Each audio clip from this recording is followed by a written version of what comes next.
tetap berdiri, kita akan segera masuk dalam penyerahan anak ini untuk dapat diterima sebagai anggota tubuh Kristus yang dikembalakan dalam sidang jemaat ini. Saya memperkenalkan anak ini kepada saudara-saudara sekalian di hadapan Tuhan lewat surat penyerahan anak dari Gereja Pantekosta Tabernakel dengan nomor 771-PA-P-99 telah diserahkan dalam nama Allah Bapa, Anak laki-laki dan Roh Kudus, yaitu Tuhan Yesus Kristus pada hari Minggu tanggal 12 Desember 1999 di hadapan sidang jemaat Jalan Lema Putro 1 nomor 18 Surabaya. Seorang anak bernama Nathanael Pratama Putra Prasetyo lahir di Surabaya tanggal 22 Oktober 1999. Alamat Jalan Mojo Klanggru 18 nomor 1 Klanggru 1 nomor 8 Surabaya. Ayah Slamet H. Prasetyo dan Ibu Elizabeth Hernawati Hengki. Penyerahan dilayani oleh Pendeta Pongdonga Lemba dan surat ini akan saya serahkan seusai penyerahan anak kepada sidang jemaat dan kepada ibu dan ayah anak ini. Saya akan membacakan ayat untuk merupakan dasar penyerahan anak ini, dan biarlah kita berada dalam penyerahan yang sesungguhnya. Anak ini diserahkan, tetapi juga nikah dan kehidupan secara pribadi baik ayah maupun ibu diserahkan kepada Tuhan. Sebab itu buangkanlah segala kejahatan dan segala tipu daya dan munafik dan dengki dan segala umpat. Seperti anak-anak yang baru jadi, hendaklah kamu ingin akan susu yang jati, yang tidak bercampur, supaya dengan dia itu kamu subur menuju keselamatan. Jikalau kamu sudah rasa bahwa Tuhan itu murah, maka ialah kamu hampiri, yaitu batu yang hidup, sungguh pun dibuang oleh manusia, tetapi pada pemandangan Allah terpilih lagi indah. Maka hendaklah kamu pun seperti batu yang hidup, dibangun menjadi sebuah rumah yang rohani dan imamat yang kudus, supaya mempersembahkan persembahan korban rohani yang berkenan kepada Allah oleh sebab Yesus Kristus. Jadi tujuan penyerahan ini adalah suatu pertumbuhan rohani untuk menjadi milik Tuhan. Dalam ayat 9 dikatakan, tetapi kamu inilah suatu keluarga yang terpilih, suatu imamat yang berkerajaan, suatu bangsa yang kudus, suatu kaum milik Allah sendiri, supaya kamu memasukkan segala kebaikan Tuhan yang telah memanggil kamu keluar dari dalam gelap masuk ke dalam terangnya yang ajaib itu, yaitu kamu yang dahulunya bukan umat, tetapi sekarang ini menjadi umat Allah, yang dahulu belum beroleh rahmat, tapi sekarang ini telah beroleh rahmat atau kasih Tuhan. Silakan berlutut di bawah kaki Tuhan. Serahkan nikah, serahkan hidupmu bersama istri dan anak kepada Tuhan. Kita akan membantu dalam doa sidang jemaat. Saya mohon untuk menundukkan kepala, untuk bisa berdoa bersama-sama. Tundukkanlah kepala. Kita akan berdoa bersama-sama untuk menyerahkan anak ini kepada Tuhan. Bapa di surga, dalam nama Tuhan Yesus Kristus dan oleh karena rahmat dan kasih sayang-Mu, kami datang kepadamu Tuhan bersama keluarga Prasetyo, membawa anak mereka kepada Engkau Tuhan, tetapi juga membawa nikah mereka, hidup pribadi mereka di hadapan hadirat-Mu untuk semakin dibaharui oleh Dikau Tuhan. Sebab penyerahan ini akan berkelanjutan, memasuki suatu masa, masuk proyek pembangunan tubuh-Mu Tuhan, untuk menjadi bangsa, untuk menjadi umat yang berkerajaan, imam-imam yang berkerajaan di hadapan hadirat-Mu Tuhan. Suatu perjalanan panjang, tetapi penuh bahagia jika kami melepaskan segala sesuatu yang menghalangi kami. Demikian Tuhan, kami datang kepadamu, layakkan kami menyerahkan anak ini, dan juga terima anak ini dalam kami menyerahkan dia untuk tumbuh, untuk hidup di dalam Dikau Tuhan. Sekarang Tuhan, bubu berkat dalam tangan kami hamba-Mu, dan kami akan menyerahkan anak ini kepada Engkau. Haleluya. Di dalam nama Allah Bapa dan anak laki-laki dan Roh Kudus, yaitu Tuhan Yesus Kristus, kami serahkan Engkau, Nathanael Pratama Putra Prasetyo, kiranya di dalam tangan Tuhan, di dalam rencana pembangunan tubuh Kristus, Engkau tetap ada, diikut sertakan, tumbuh menjadi rumah Allah, mempersembahkan persembahan rohani yang oleh karena Yesus Kristus berkenan di hadapan hadirat Tuhan. Biarlah Engkau juga bertumbuh menjadi bersama-sama umat Tuhan, menjadi bangsa yang berkerajaan, imamat yang kudus di hadapan Tuhan. Tuhan memberkati Engkau dalam nama Yesus. Demikian Tuhan, kami serahkan anak ini seluruhnya. Biarlah Engkau yang menerima dia di dalam nama Tuhan Yesus Kristus. Haleluya. Terima kasih Tuhan, terima kasih. Saatnya kami akan lanjutkan kebaktian ini. Kami akan mendengarkan firman-Mu. Biarlah Engkau memelihara sidang jemaat ini Tuhan, membimbing, mendidik, menggembalakan kami dalam naungan penggembalaan kasih sayang-Mu dalam nama Yesus. Haleluya. Amin. Silakan duduk saudara-saudaraku, dan terima kasih. Gunakan waktu sebaik-baiknya. Waktu yang ada ini kita akan gunakan untuk mendengarkan firman Tuhan. Dan biarlah Tuhan berfirman dalam kita sekalian. Banyak hal-hal yang perlu dijawab dalam kehidupan kita dan tidak terjawab, baik oleh kita sendiri maupun oleh siapapun juga, kecuali oleh firman Tuhan. Itu sebabnya biarlah kita duduk dengan tenang untuk mengikuti pemberitaan firman Tuhan dalam kitab Wahyu, pasal yang ke-22. Kitab Wahyu pasal yang ke-22 masih tersisa satu bahagian, yaitu peringatan-peringatan Tuhan bagi kita sekalian mengenai akhir zaman ini. Ada 7 peringatan yang Tuhan akan berikan kepada kita. Ada 7 peringatan. Tetapi sebelumnya, saudara-saudaraku, kita melihat dalam pasal yang ke-22 ini bagaimana terjadi suatu pelayanan yang memuncak, yaitu pelayanan yang bisa menempatkan Kristus sebagai kepala yang di dahinya ada nama, kepala yang di dahinya ada nama. Saudara-saudaraku, kepala ini bicara tentang Yesus Kristus yang sudah mati untuk menerima nama ini. Dalam Filipi pasal yang kedua, dengan kesungguhannya dan taat, rela mati, bahkan mati di kayu salib, ia menerima nama ini. Ini satu model pelayanan seorang hamba, seorang budak, seorang utusan Tuhan, siapapun juga. Jadi ada suatu pelayanan yang memuncak, saudara-saudaraku, sampai kita bisa menerima Kristus sebagai kepala. Menerima Kristus sebagai kepala dalam praktek hidup sehari-hari.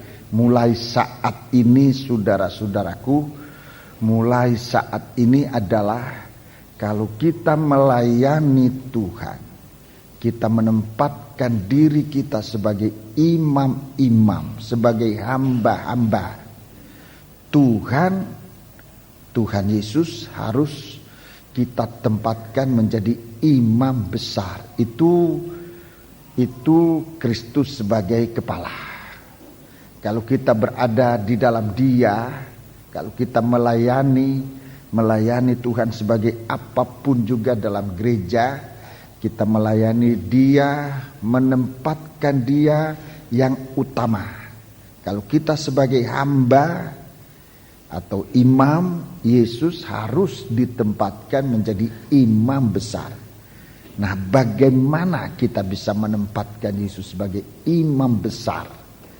Itu yang menentukan nanti pengaruh nama Allah itu berkuasa dalam pelayanan kita. Kalau kita menempatkan Yesus sebagai imam besar, dia yang menerima nama itu, maka kita sebagai tubuhnya menerima aliran kuasa Allah untuk bisa melayani seperti imam besar melayani. Sebab kita pasti melayani sesuai dengan perintah kepala. Tangan tidak bisa bergerak, tangan tidak bisa bekerja tanpa perintah dari kepala. Jadi sebegitu jauh nanti kita menjadi seorang hamba, bahwa kita hanya bisa bergerak, bahwa kita hanya bisa melakukan sesuatu apa kalau Yesus sebagai kepala, kalau Yesus sebagai imam besar menyatakan kehendaknya, mengatakan perintahnya untuk kita lakukan apa-apa, baru kita sebagai anggota tubuhnya bisa berbuat. Itu namanya pelayanan kita, pelayanan sistem tubuh. Kristus sebagai kepala, sebagai hamba, Yesus imam besar, kepala, pemimpin dari hamba-hamba atau budak ini. Jadi kita tidak melakukan sesuatu dari kekuatan kita. Itu praktek sehari-hari. Ibadah kita semacam ini, kalau kita mau menempatkan Yesus sebagai kepala dalam ibadah ini, kita harus memandang dia dalam gereja Tuhan. Dia masuk di sini sebagai imam besar. Dia yang mengimami ibadah kita. Dan memang dia sedang masuk di dalam rumah Allah untuk mengerjakan pendamaian. Itu pekerjaan dari imam besar. Kalau ibadah kita ibadah yang diimami imam besar, saudara-saudaraku, nomor satu, kita cepat sadar akan kesalahan kita. Cepat sadar. Kalau firman Allah disampaikan, kita cepat sadar, menyadari ada kesalahan. Dan kalau ada kesalahan, kita cepat ada kekuatan untuk mengaku kepada Tuhan. Tapi kalaupun kita masih dalam kelemahan, Tuhan datang, dia menegur kita, dia menasihati kita, supaya kita menjadi seperti yang ia kehendaki. Itu namanya ibadah yang diimami oleh Kristus sebagai imam besar. Ada pendamaian dalam sidang jemaat. Kalau dia sebagai raja, kalau kita menerima dia sebagai raja, sebagai kepala, kalau dia adalah raja, kita adalah raja-raja, sama seperti dia. Itu artinya hidup menjauhkan diri dari segala dosa dan kejahatan. Ada kemampuan untuk menangkis segala godaan. Itu raja. Saudara, untuk menangkis atau melawan segala tantangan yang saudara-saudaraku melumpuhkan iman kita. Itu namanya kita menang dan kita disebut raja-raja. Tetapi kalau kita selalu kalah dalam godaan, dalam percobaan, saudara-saudaraku, itu berarti kita menempatkan diri sebagai manusia biasa, tidak menjadi raja-raja bagi kerajaan surga. Sebab selalu kalah dalam dosa, kita tidak merdeka. Puji Tuhan.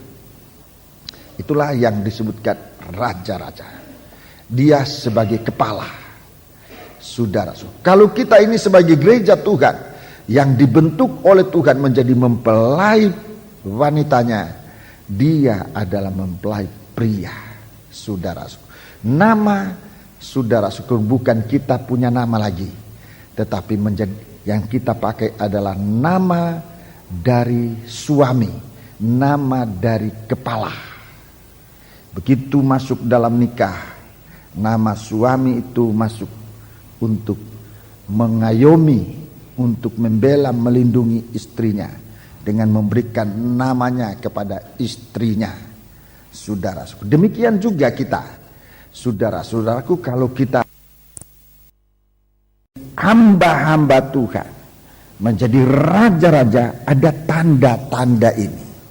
Kristus dengan nama yang berkuasa, yang terukir pada dahi, pada kepala, nama itu Saudara-saudaraku, selama kita mempertahankan kepala kita, selama kita bekerja dengan mempertahankan kepala kita, kemauan kita, pengertian kita, kepandaian kita, kemampuan kita, kita belum menerima nama itu tertulis di dahi kita. Kita harus segera menyerahkan itu kepada Tuhan, supaya Kristus akan segera tampil menjadi kepala atas kita. Dan kepala itulah yang ditulisi dengan nama dari Tuhan. Nama dari Tuhan. Dia yang sudah menerima nama itu, yang diakui oleh Tuhan. Inilah anakku yang kukasihi, kepadanya pun aku berkenan. Dalam Injil Matius pasal 17 dilanjutkan dengan mengatakan, ikutlah dia. Dia yang di depan, kita mengikuti. Dia kepala, kita adalah tubuhnya. Puji Tuhan. Jadi ini suatu pelayanan dari para hamba-hamba Tuhan. Dalam kitab Wahyu pasal 22 ini, kitab Wahyu pasal yang ke-22, kita membaca ayat yang ke-6. Ayat yang ke-6. Lalu ia berkata kepadaku, perkataan-perkataan ini tepat dan benar. Perkataan ini tepat dan benar. Terus, dan Tuhan Allah yang memberi roh kepada para nabi telah mengutus malaikatnya untuk menunjukkan kepada hamba-hambanya apa yang harus segera terjadi. Ya, apa yang harus segera terjadi. Jadi mulai ayat 7 sampai dengan ayat yang ke-21 dari Wahyu pasal 22 ini hal-hal yang akan terjadi. Sebelum terjadi, Tuhan memberi kita peringatan. Peringatan ini hanya bisa kita terima. Peringatan ini hanya bisa berlaku dalam kehidupan kita.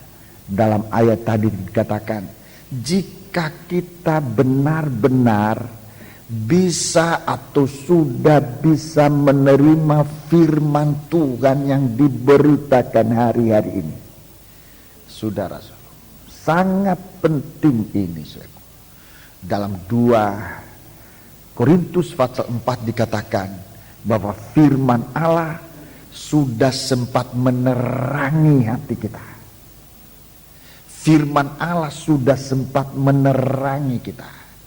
Nah, kalau firman Allah sempat menerangi kita, saudaraku, selain dari kita menerima pembangunan tubuh, kita juga menerima kekuatan, kita juga mampu menerima peringatan yang Tuhan akan berikan. Jadi kita perlu memperhatikan firman Tuhan yang disampaikan oleh Tuhan. Dalam Wahyu pasal 1 ayat 1 disebut urut-urutannya. Dari Bapa kepada anaknya, anaknya kepada malaikat, malaikat kepada Rasul Yohanes kepada para hamba-hambanya. Saudara-saudaraku, dan ilham Roh Kudus ini bekerja sampai hari ini. Jadi bagaimana kita sekarang menerima firman? Bagaimana kita bisa menerima firman ini yang dalam Bible Study hari Jumat saya sudah mulai menunjukkan kerangka besar tentang firman Allah yang disampaikan ini, saudara-saudaraku. Dan biarlah kita hidup di hari-hari ini mengakhiri pelayanan kita pada milenium ini, abad ini, tahun ini, saudara-saudara. Bagaimana kita mampu mengakhiri ini, bukan dengan keadaan mati atau suam, tetapi biar di dalam gereja Tuhan ini terjadi suatu kebangunan rohani, saudara-saudaraku. Jadi kebangunan rohani kita sudah mengalami bersama Tuhan dalam pelayanan-pelayanan, di daerah-daerah, dan terakhir di Jayapura. Tapi Tuhan mau kita akan menggunakan waktu ini, waktu bulan Desember ini, mengakhiri pelayanan kita milenium yang kedua ini. Dan semoga Tuhan beri kita kemurahan perpanjangan umur. Pada bulan Januari yang akan datang kita akan melanjutkan, memulaikan pelayanan kita pada milenium yang akan datang dalam suasana kegerakan rohani. Saya ingin menyampaikan kepada sidang jemaat untuk berdoa, merindukan firman Allah nomor 1, merindukan suatu kegerakan rohani dalam sidang jemaat ini. Sebab kita berhadapan dengan gelap yang begitu dahsyat, begitu hebat, menguasai daging, dan begitu pekatnya kegelapan ini. Daging berada, dengarkan baik-baik, dalam kondisi lemah. Itu nomor 1. Dengan keadaan dunia ini, daging ini lemah. Menghadapi situasi, daging ini lemah. Kita tidak usah menghadapi tantangan hebat dari setan. Menghadapi ekonomi aja kita sudah lemah. Menghadapi situasi politik kita sudah lemah. Menghadapi kekacauan kita sudah lemah. Saudara-saudaraku, ditambah lagi dengan kekacauan atau masalah-masalah yang sengaja ditembakkan oleh setan langsung pada sasaran. Itulah rumah tangga kita, langsung menyangkut rumah tangga kita, langsung menyangkut nikah kita, langsung menyangkut pribadi kita, saudara-saudara. Dan semakin lama bukan cuma lemah, dari kelemahan ini daging ini menjadi lengah. Semakin gelapnya dunia ini, daging dalam keadaan lengah. Bukan hanya lengah, tapi mengantuk dan bahkan tertidur. Itu kondisi daging menghadapi kegelapan. Secara jasmani juga begitu. Secara jasmani aja begitu. Coba lihat, kalau kita berjaga di malam hari, lain dengan di siang hari. Kalau di malam hari itu daging cenderung untuk mengantuk, kemudian tertidur, pulas sepanjang malam.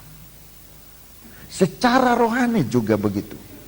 Kejahatan-kejahatan yang terjadi di dunia ini membuat daging dalam posisi lemah, lengah, mengantuk dan tertidur. Saat itu Tuhan datang. Seruan menunjuk kepada mempelai laki-laki itu disampaikan.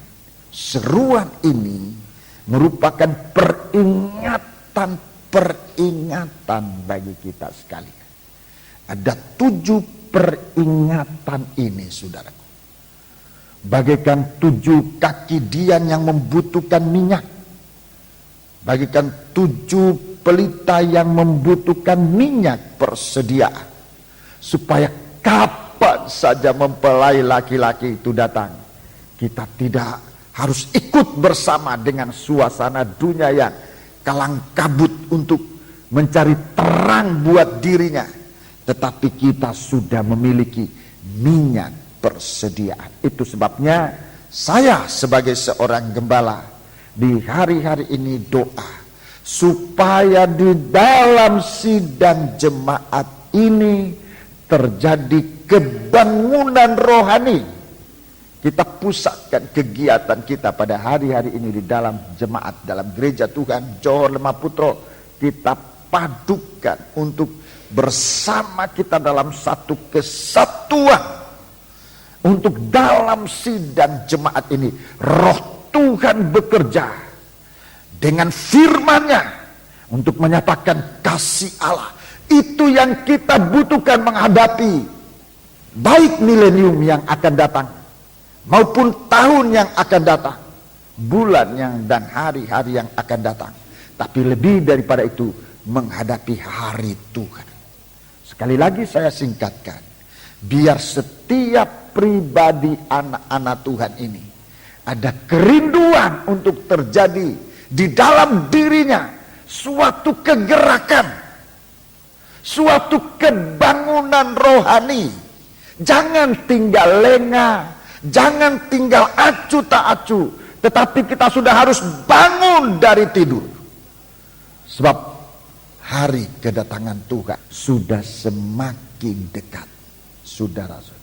Hari-hari kedatangan Tuhan sudah semakin dekat. Di sini ayat 6 ini Tuhan berbicara dengan perkataan yang tepat dan benar.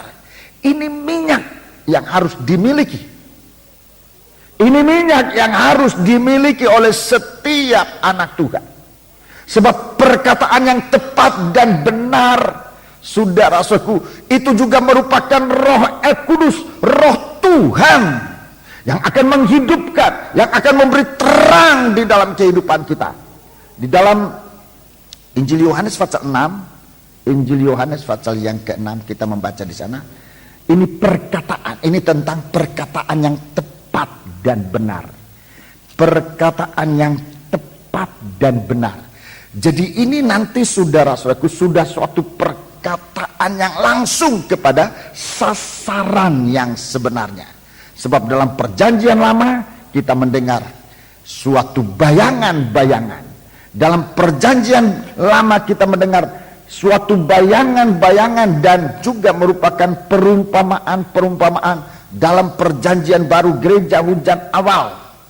Dalam perjanjian baru gereja hujan awal masih dalam bentuk perumpamaan-perumpamaan. Tetapi menjelang hari kedatangan Tuhan, Tuhan akan berbicara secara jelas di dalam kita sekalian. Ini yang harus kita rindukan, sebab perkataan yang secara jelas ini hanya bisa diterima, dimengerti oleh 10 anak darah. Itu adalah kehidupan yang berjaga, yang menantikan kedatangan Tuhan. Sementara 10 anak darah itu masih terdapat 5 yang bodoh, 5 yang pandai. Ini suatu pengertian. Kita baca ayat 63. 63. Yohanes 6 ayat 63. Rohlah yang memberi hidup. Ya, roh itu memberi hidup, ya. Daging sama sekali tidak berguna. Ini kita nanti akan alami sekarang di hari-hari ini, di mana benar-benar daging ini tidak berguna. 10 tahun lalu, 20 tahun lalu, kita mungkin masih memikirkan daging ini sangat penting, roh itu tidak penting. Mungkin tahun-tahun yang terakhir, tahun-tahun yang lalu, kita masih memikirkan rohani itu sesuatu perkara yang kecil, perkara dunia, perkara daging itu yang terutama, dan itulah yang kita kejar. Tetapi saya ulangi, saudara-saudaraku, bahwa hari-hari mendatang ini kita akan sampai pada suasana sebaliknya. Rohani menjadi penting, roh itu yang penting. Daging sama sekali, daging itu sama sekali tidak berguna. Pada tahun-tahun yang lalu, saudara-saudaraku, pada tahun-tahun lalu, perkataan ini akan merupakan satu olok-olokan. Tetapi hari-hari akhir ini kita akan melihat bahwa sungguh-sungguh orang yang hidupnya memperhatikan yang rohani itu yang beruntung. Itu sebabnya tadi saya katakan, biar dalam gereja Tuhan ini terjadi suatu kegerakan rohani, suatu kebangunan rohani. Apa itu kebangunan rohani?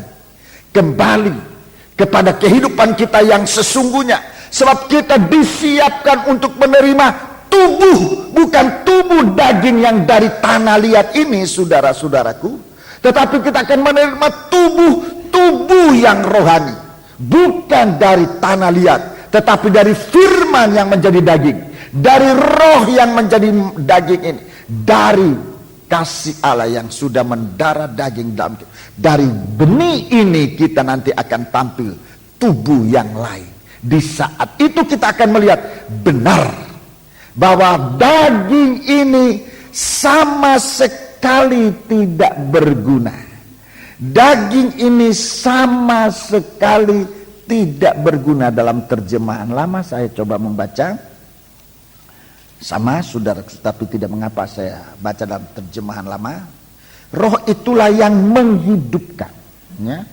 Roh itulah yang menghidupkan atau memberi hidup. Tubuh suatu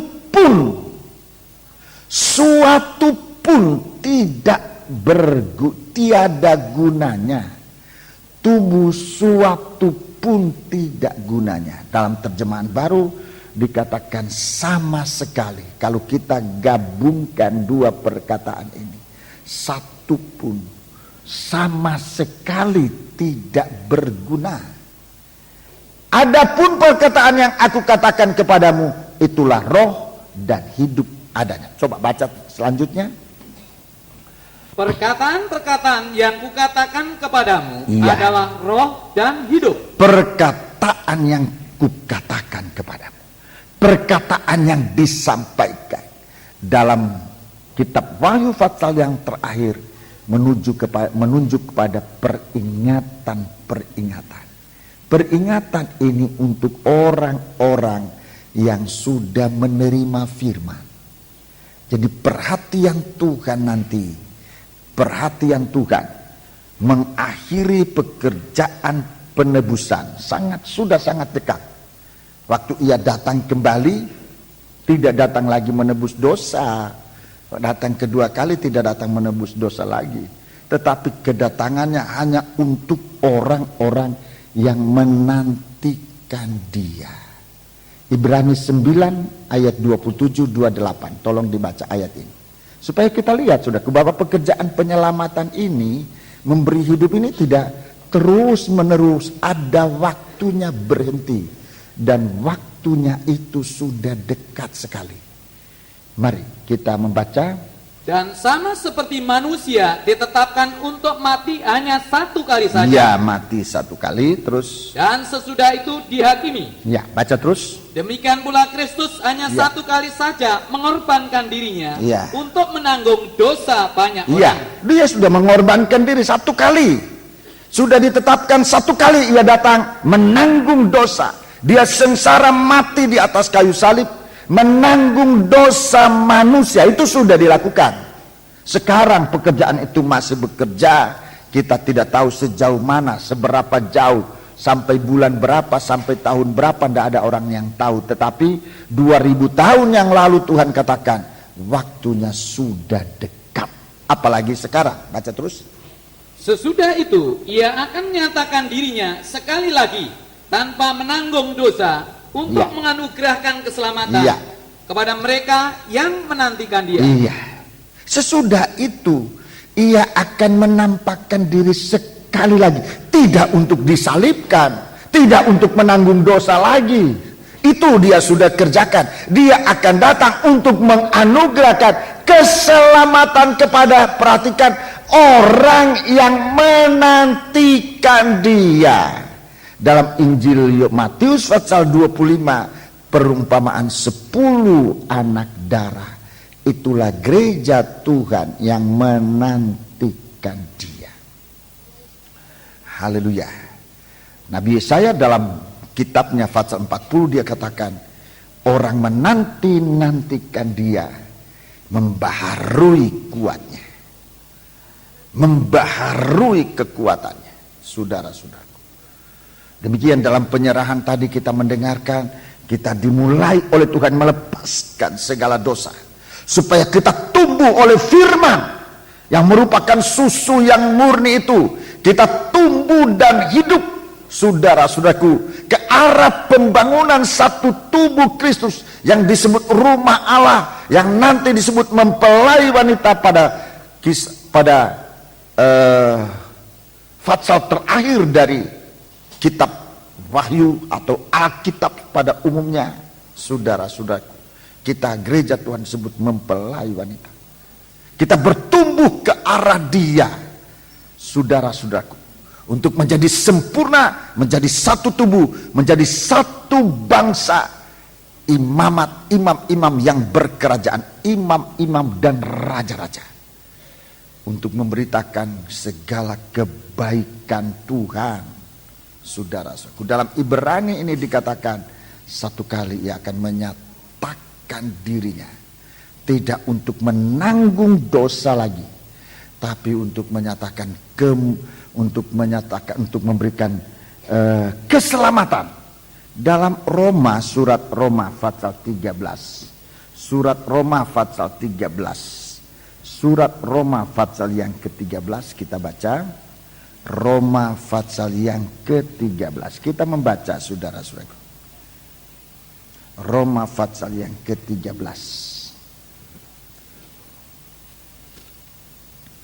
surat Roma pasal yang ke-13 ayat 10.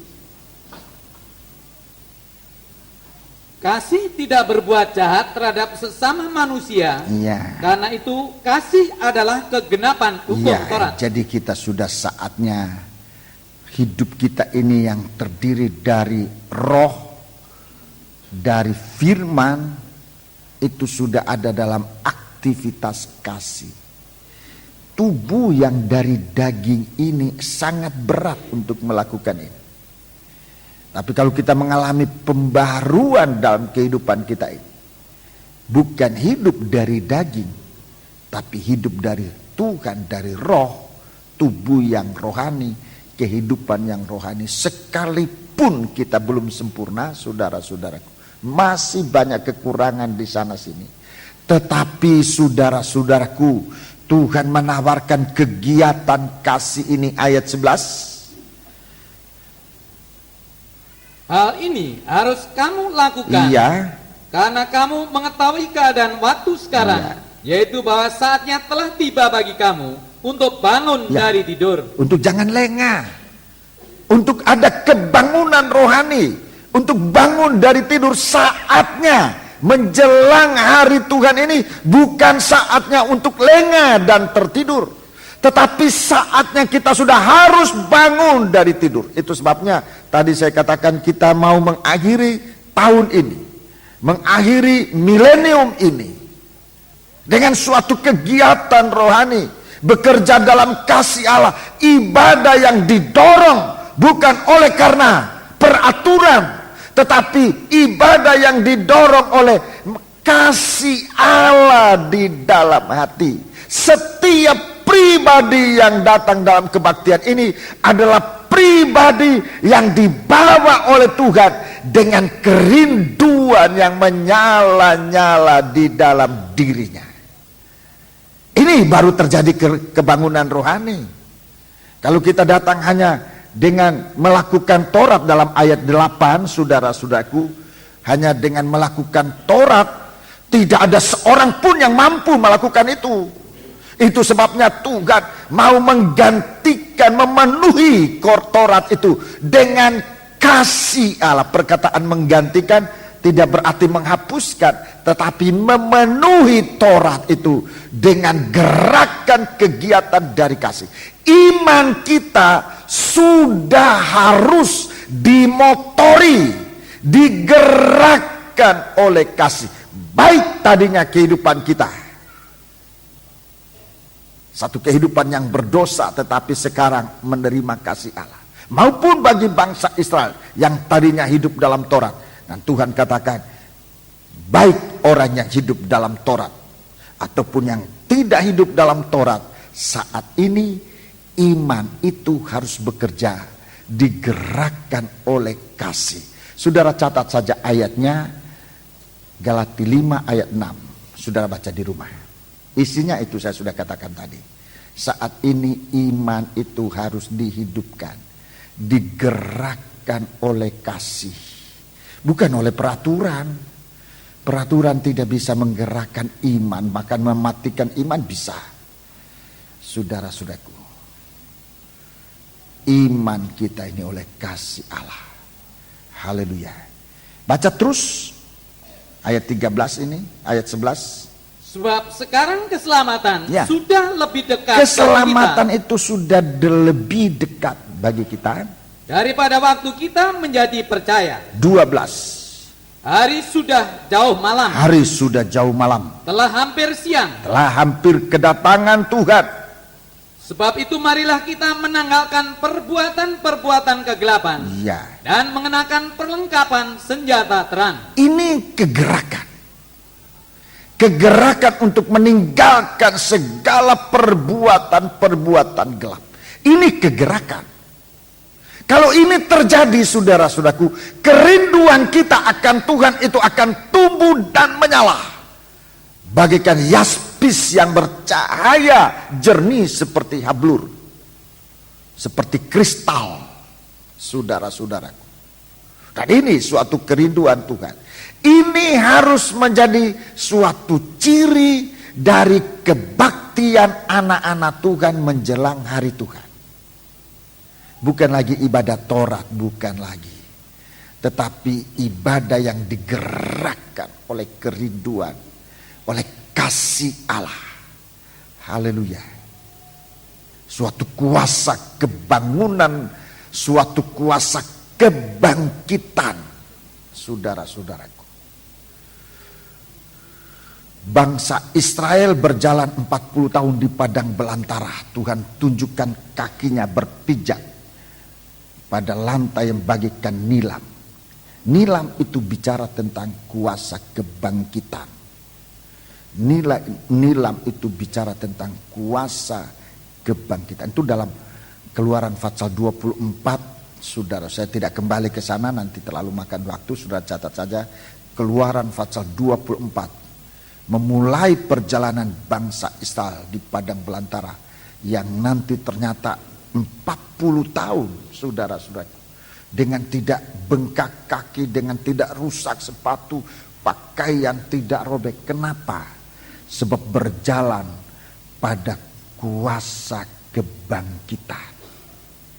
Dalam kuasa kebangkitan yang selalu mengalahkan maut yang ada di padang belantara. Begitu perjalanan dari gereja Tuhan, saudara-saudaraku, selama 40 tahun jubel, 2000 tahun ini harus perjalanan dalam kuasa kebangkitan ini. Ayat 13. Marilah kita hidup dengan sopan. Iya. Seperti pada siang hari. Seperti pada siang hari. Jangan dalam pesta pora dan kemabukan. Iya, jangan dalam pesta. Ini daging. Ini tidak berguna, ini daging. Sama sekali tidak berguna. Terus? Jangan dalam percabulan. Iya, jangan dengan percabulan. Ini daging. Dan hawa nafsu. Hawa nafsu. Terus? Jangan dalam perselisihan dan iri hati. Ini puncak dari daging ini. Iri hati. Inilah yang bisa memisahkan kita dari Tuhan. Perselisihan dan iri hati. Suatu kehidupan yang tidak menerima Kristus sebagai imam besar yang mendamaikan kita. Di mana ada iri hati, saudara-saudaraku. Di mana ada iri hati itu ada terjadi perpisahan antara sesama. Perpisahan antara kita dengan Tuhan. Itu sebabnya ini harus dijaga baik-baik. Ini harus dijaga dalam ibadah. Ini gerakan ini. Gerakan melawan semua ini. Ini perkara-perkara daging yang harus dilawan, ditanggalkan menjelang hari Tuhan. Saudara-saudaraku, kalau kita mau menerima Kristus sebagai kepala yang bercahaya itu, saudara-saudaraku, kalau kita mau memandang wajahnya, ayat 14. Ayat 14. Tetapi kenakanlah Tuhan Yesus Kristus sebagai perlengkapan senjata terang. Iya. Dan janganlah merawat tubuhmu untuk memuaskan keinginannya. Iya, terima kasih. Jadi ini suatu kegerakan. Saya mengumumkan dalam gereja Tuhan, kita oleh kemurahan Tuhan sudah melayani Tuhan sampai pada tahun ini 1999. Oleh kemurahan Tuhan dipercayakan dalam kebaktian-kebaktian kebangunan rohani. Tapi kita harus berjaga, waspada, supaya jangan dalam jemaat ini, dan jangan dalam jemaat ini malah tidak terjadi kebangunan rohani. Dalam jemaat ini harus terjadi suatu kebangunan rohani. Filipi pasal yang ketiga. Filipi, surat Filipi pasal yang ketiga. Surat Filipi pasal yang ketiga. Surat Filipi pasal yang ketiga.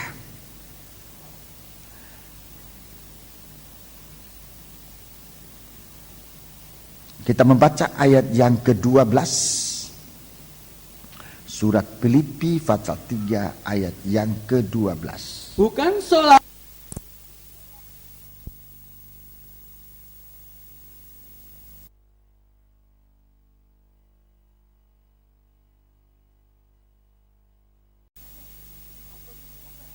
atau sempurna, melainkan aku mengejarnya. Aku mengejarnya. Kalau aku dapat juga menangkapnya. Ya, terus.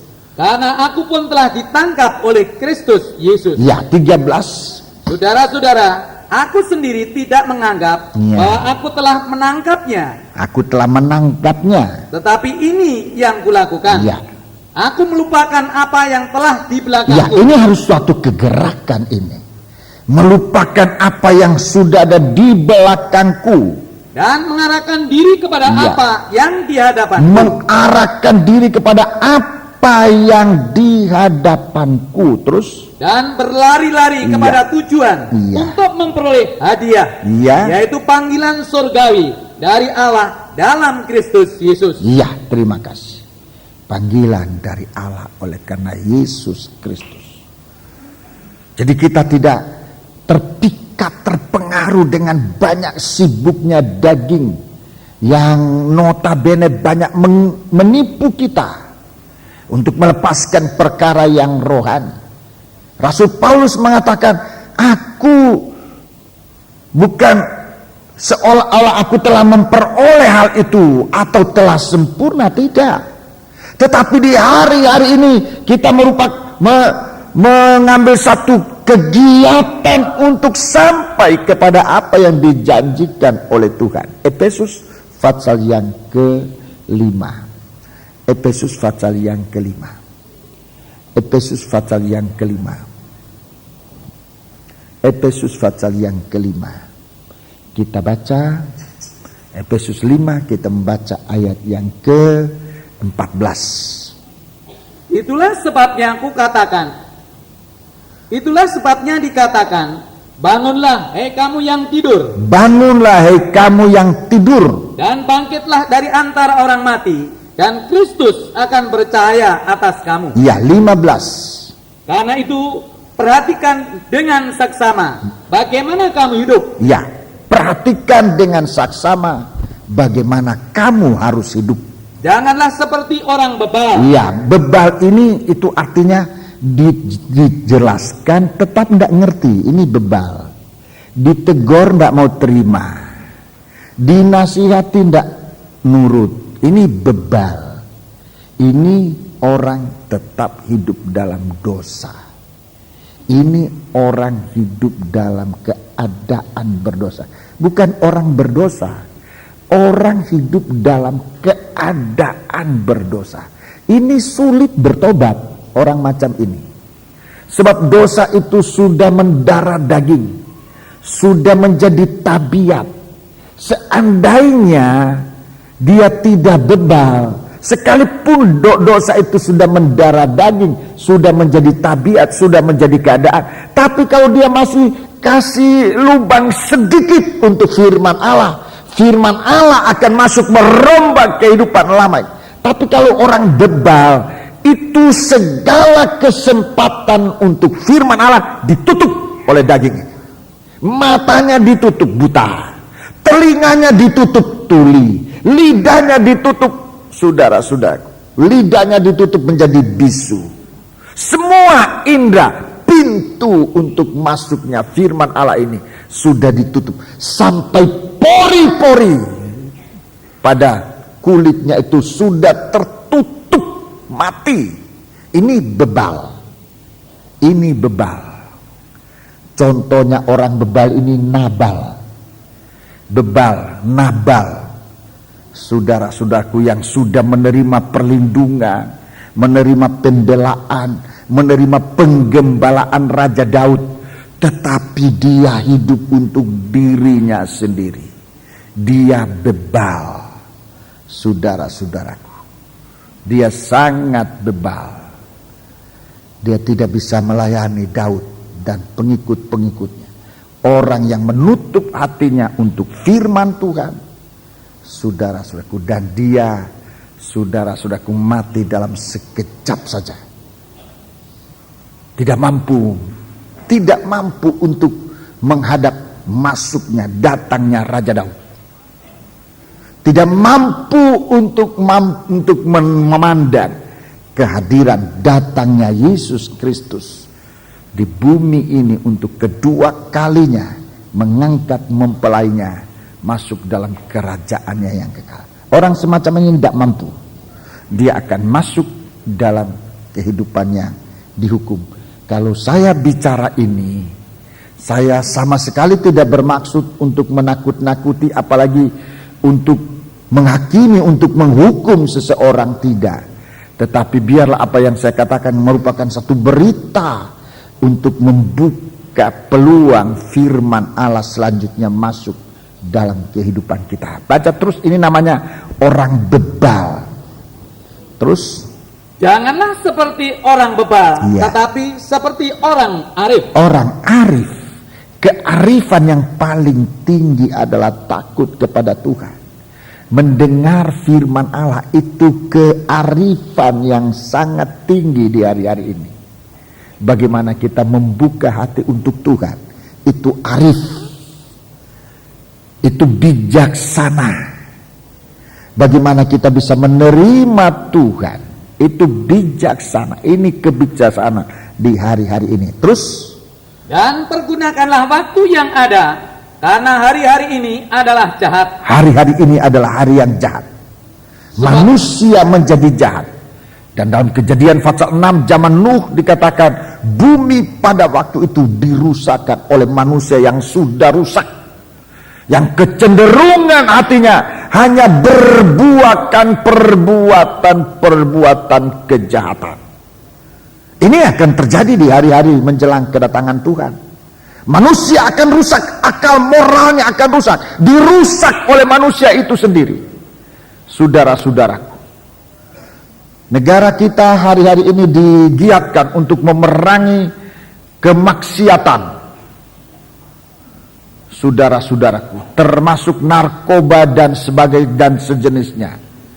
Seluruh warga di negeri ini digiatkan untuk memerangi ini. Sebab kalau manusia ini rusak, manusia ini akan merusakkan dunia ini. Itu dalam kitab Kejadian pasal 6 itu sudah terjadi zaman Nuh. Tapi di tengah-tengah dunia sedang dirusak oleh manusia yang rusak.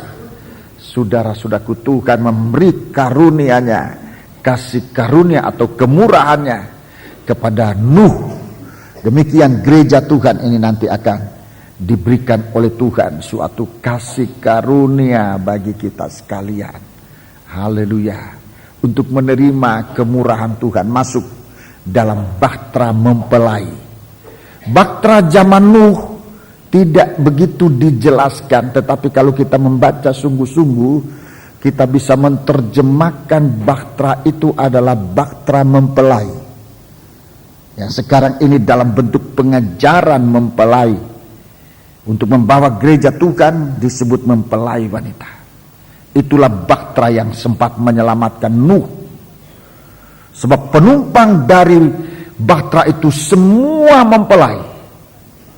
Oleh sebab itu nikah kita harus dijaga. Kalau memang ada kerusakan, coba dengarkan firman Allah. Saya dengan segala kerendahan hati di hadapan Tuhan ingin menyampaikan kepada sidang jemaat, supaya kiranya firman Allah ini dapat memperbaiki kehidupan kita yang rusak ini. Nikah kita yang rusak, rumah tangga kita yang rusak. Biarlah firman mempelai ini dapat menolong kita bagaikan masuk dalam bahtera. Nuh dengan istrinya, Sem dengan istrinya, Ham dengan istrinya, Yafet dengan istrinya, semua mempelai. Binatang halal 7 pasang. 7 pasang. 7 pasang, saudara-saudara. Binatang-binatang yang liar sepasang-sepasang. Jadi begitu Tuhan memperhatikan sampai kepada hubungan kelanjutan dari binatang-binatang sampai pada binatang liar pun. Binatang halal 7 pasang, binatang yang liar sepasang-sepasang. Sampai sejauh itu Tuhan memperhatikan binatang liar masih mendapatkan kesempatan untuk selamat, sekalipun kesempatannya hanya, saya tidak tahu berapa persen itu, mungkin tidak bisa dihitung lagi persennya itu, sebab begitu banyak binatang, hanya 1 pasang yang diselamatkan. Semoga kita yang mendapat kesempatan itu. Kehidupan kita yang sempat liar tadinya, kehidupan kita yang sempat jauh lari dari Tuhan,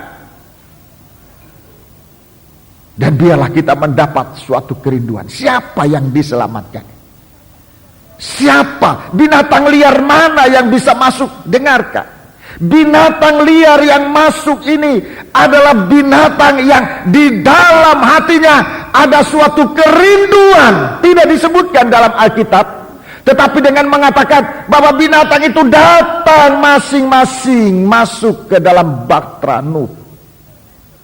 Ada kerinduan. Mungkin kita katakan itu insting. Saya tidak penting soal, tetapi untuk bicara tentang perkara rohani ini, bahwa itu suatu kerinduan yang ditaruh oleh Tuhan di dalam hati masing-masing untuk membawa kehidupannya kepada Tuhan. Kerinduan ini yang saya sebagai gembala selalu mohon Tuhan kasih kerinduan dalam kita, supaya ibadah kita bukan ibadah tanpa satu gerakan kebangunan rohani. Jangan ibadah yang terpaksa, jangan ibadah yang hanya didorong-dorong, sekalipun tadinya kita demikian, tidak masalah. Sekarang dorongan-dorongan itu harus sudah tumbuh menjadi suatu kerinduan pribadi, yang artinya kita merasakan karya ilahi di dalam hati kita, yang menggerakkan hati kita untuk suka beribadah kepada Allah, untuk rela menanggalkan segala pakaian kegelapan, segala sesuatu yang jahat ini, untuk kita berpakaikan atau mengenakan Kristus sebagai senjata terang. Tuhan Yesus Kristus sebagai senjata terang di dalam kehidupan kita sekalian. Saudara-saudara, mari biar di dalam setiap rumah tangga terjadi suatu kegerakan, suatu gerakan dalam masing-masing keluarga, dalam masing-masing pribadi. Itulah yang nanti akan membawa, saudara-saudaraku, binatang-binatang ini, daging-daging ini, kalau saya bicara binatang mungkin terlalu kasar, yang akan membawa kehidupan dari daging-daging ini, dari daging-daging ini, untuk dibawa masuk ke dalam bahtera. Tapi dari sekian daging ini, daging yang sangat berbahagia, dari sekian daging yang masuk ini, daging yang sangat berbahagia adalah daging yang sempat dipersembahkan kepada Tuhan. Begitu air itu surut, Nuh keluar, dia mengambil seekor burung yang halal. Itu dipersembahkan kepada Tuhan, menjadi bau harum di hadapan Tuhan. Saudara-saudaraku, ini yang paling bahagia. Ini yang paling bahagia. Dia naik bagaikan asap. Apa artinya ini? Apa artinya ini? Dipersembahkan menjadi bau harum. Apa artinya? Daging itu menjadi tidak ada lagi. Daging itu mengalami suatu penyembelihan. Itu artinya tidak bersuara. Daging itu dibakar sampai dia tidak ada lagi. Tidak ada lagi bentuk daging. Yang ada hanyalah bau harum di hadapan Tuhan. Semakin kita dapat berhasil menekan daging sampai daging tidak bersuara, saat itu kita mengalami kebahagiaan. Mengapa? Sebab kita sudah menjadi bagaikan asap. Kita menjadi bagaikan asap yang dibawa naik di hadapan hadirat Tuhan. Asap itu tetap ada. Asap yang dipersembahkan oleh Nuh itu permulaan dari rumah Allah. Saudara-saudaraku, di dalam penguraian kitab Wahyu saya sudah bicara tentang mezbah. Permulaan dari rumah Allah di tengah-tengah umat manusia. Hanya dalam bentuk mezbah. Tetapi dari mezbah itu telah naik suatu persembahan yang berbau harum di hadapan Tuhan. Suatu persembahan di mana daging itu sudah berhenti dari segala kelelahan. Dia akan naik bagaikan bau harum di hadapan Tuhan. Dalam kitab Wahyu pasal 8, asap itu diulangi kembali. Wahyu 8 ayat 1. Wahyu pasal 8 ayat 1. Tadinya dalam kitab Kejadian, Nuh mempersembahkan burung yang halal. Tapi saudara-saudaraku, kemudian kejadian itu terjadi lagi di akhir zaman. Wahyu 8 ayat 1. Ini akhir dari pekerjaan Roh Kudus. Dan ketika anak domba itu membuka meterai yang ketujuh. Meterai yang ketujuh itu bicara tentang akhir dari pekerjaan Roh Kudus. Akhir dari zaman Roh Kudus. Zaman kita sekarang. Zaman kita sekarang ini, saudara-saudaraku. Kita lihat apa yang menjadi akhir dari zaman ini. Dulu akhir dari bumi yang sempat dihukum oleh Tuhan, ada terjadi suatu persembahan berbau harum. Kita lihat sekarang apa yang akan terjadi nanti pada zaman Roh Kudus. Ulangi. Dan ketika anak domba itu membuka meterai yang ketujuh. Iya, meterai itu gambaran dari Roh Kudus. Meterai yang ketujuh akhir dari kegiatan Roh Kudus. Terus, maka sunyi senyaplah di sorga kira-kira setengah jam lamanya. Sunyi senyap. Daging yang tadinya selama ini, saudara-saudaraku, tidak ada perhentian. Saudara-saudaraku, dalam pekerjaan Roh Kudus yang terakhir, saudara-saudaraku, daging ini diizinkan oleh Tuhan untuk mengalami suatu perhentian selama setengah jam lamanya. Sunyi senyap di surga. Suatu perhentian besar di bumi maupun di surga. Baca terus.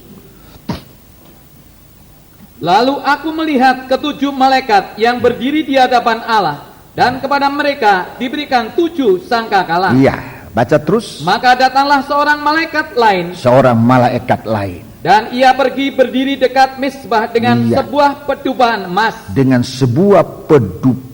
emas. Dan kepadanya diberikan banyak kemenyan untuk dipersembahkannya. Banyak kemenyan. Kemenyan ini, saudaraku, banyak kemenyan untuk dipersembahkan. Baca terus. Bersama-sama dengan doa semua orang kudus. Bersama dengan doa.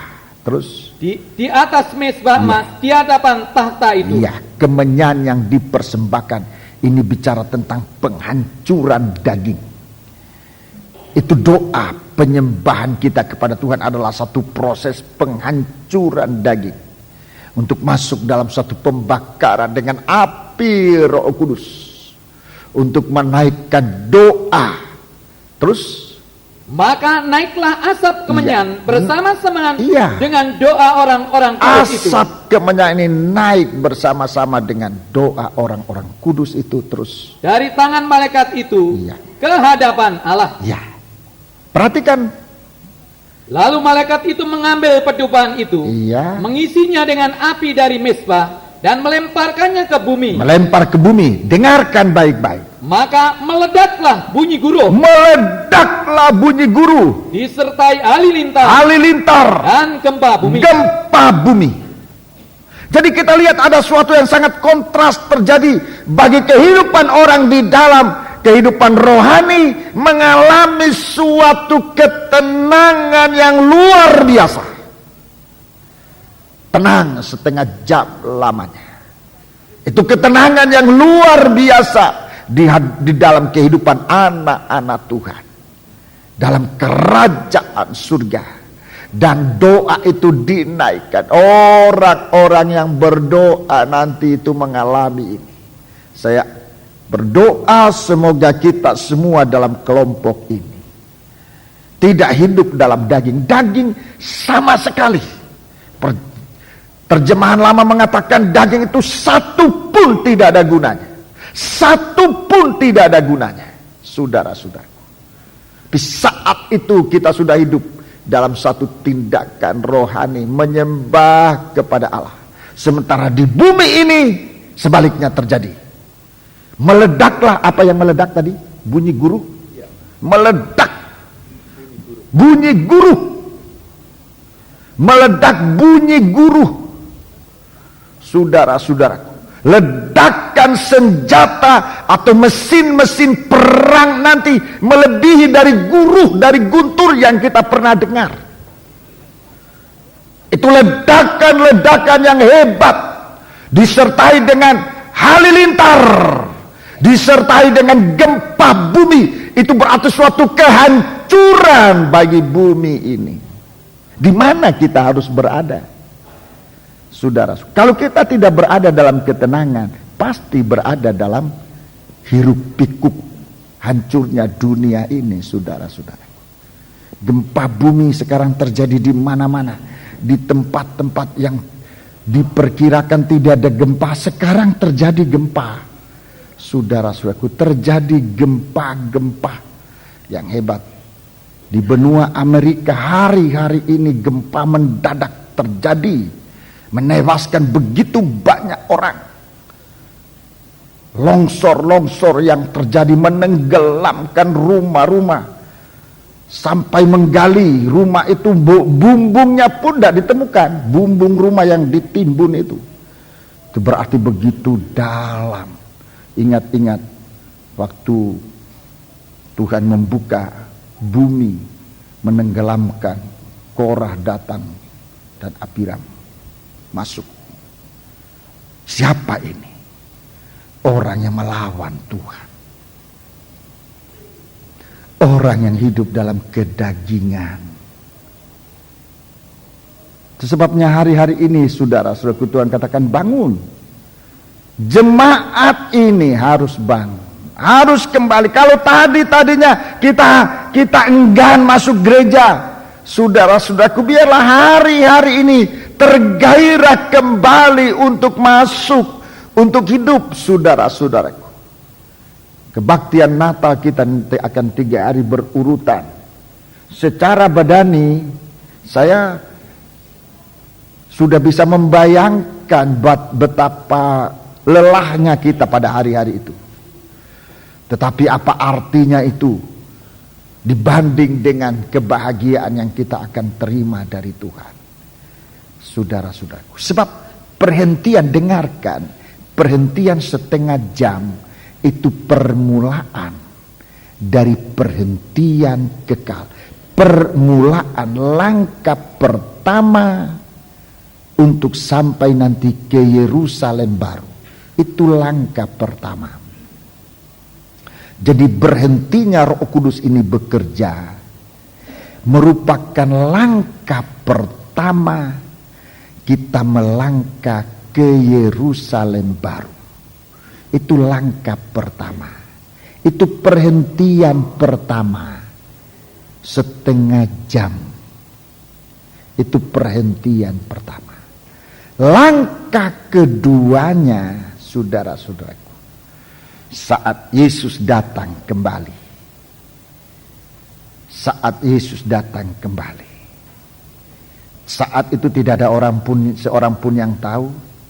saat Yesus datang kembali, kita akan dibawa pada perhentian 1000 tahun lamanya. Itu langkah kedua. Siapa yang ada dalam langkah kedua ini? Adalah orang-orang yang memuncak dalam penyembahannya. Disebut dalam Wahyu pasal 8 ayat 1. Daging tidak berguna sama sekali. Daging tidak bersuara lagi. Yang ada kehidupan itu hanya asap yang berbau harum. Tidak ada daging lagi. Dagingnya sudah hangus sama sekali. Yang ada hanya tinggal asap. Kita tidak merasa diri kita nanti berharga. Ada ini bagaikan asap. Kehidupan manusia yang hanya bagaikan asap ini, tapi asap yang berbau harum. Selama kita bisa jadi daging, kita masih daging, kita bisa menjadi busuk. Tetapi kalau kita sudah menjadi asap, kebusukan itu hilang sama sekali, yang ada hanya bau harum bagi Tuhan. Dan dikatakan di situ dalam Wahyu pasal 8, kehidupan itu naik sampai di hadirat Tuhan. Langkah kedua, kita masuk kerajaan 1000 tahun. 1 hari bagi Tuhan, hari perjamuan malam pesta kawin anak domba Allah. 1000 tahun atau 1 hari itu adalah hari pernikahan dari anak domba.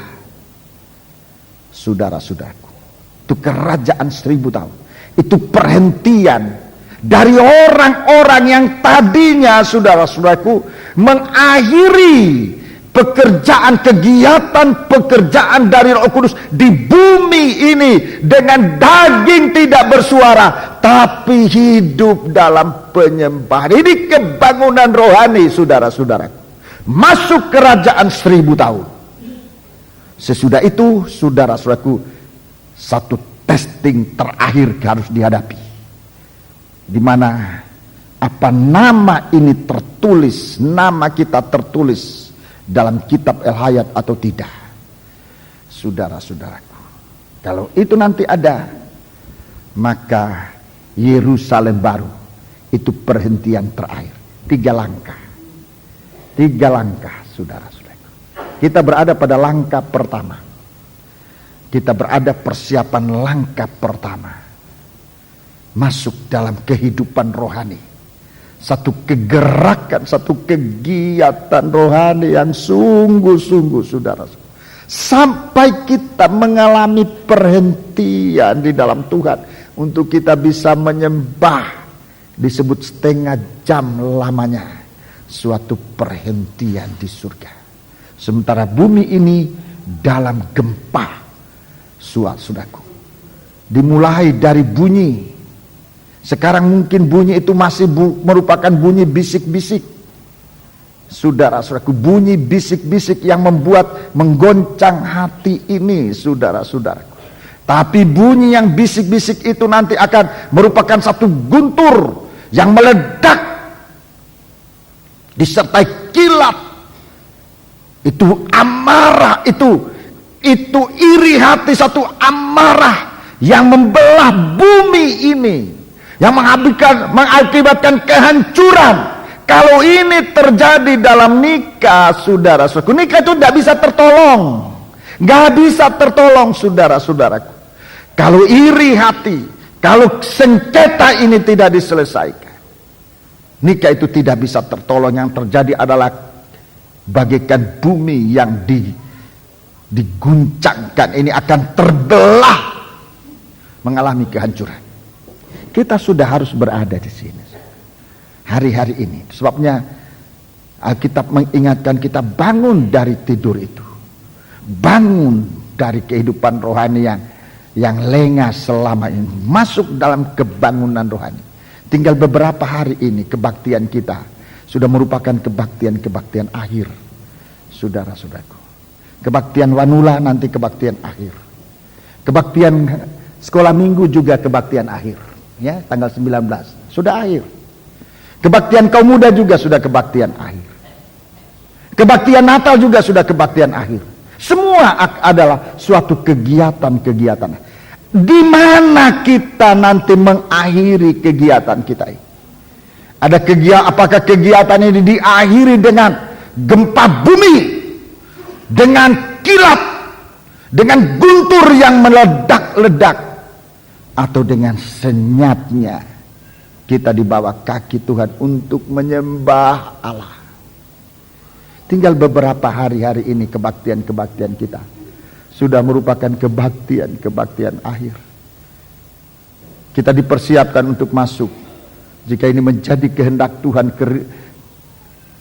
Tuhan untuk kita sidang jemaat, kita masuk dalam kegiatan baru, kegiatan dalam suasana perhentian, suasana kerajaan 1000 tahun, suasana damai, saudara-saudara.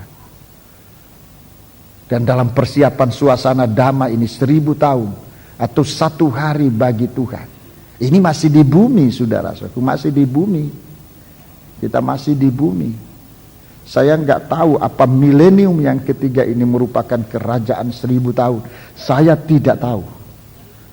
Tapi kita sudah harus siap. Kalau itu menjadi milenium, merupakan kerajaan damai 1000 tahun, kita harus sudah siap dan bersyukur kepada Tuhan.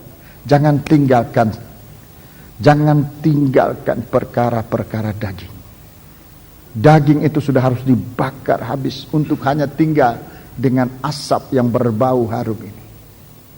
Kita memasuki milenium baru ini dengan kegiatan yang luar biasa. Kerajaan 1000 tahun itu kerajaan yang rohani. Kerajaan yang sangat rohani, saudara-saudaraku. Tidak ada lagi perkara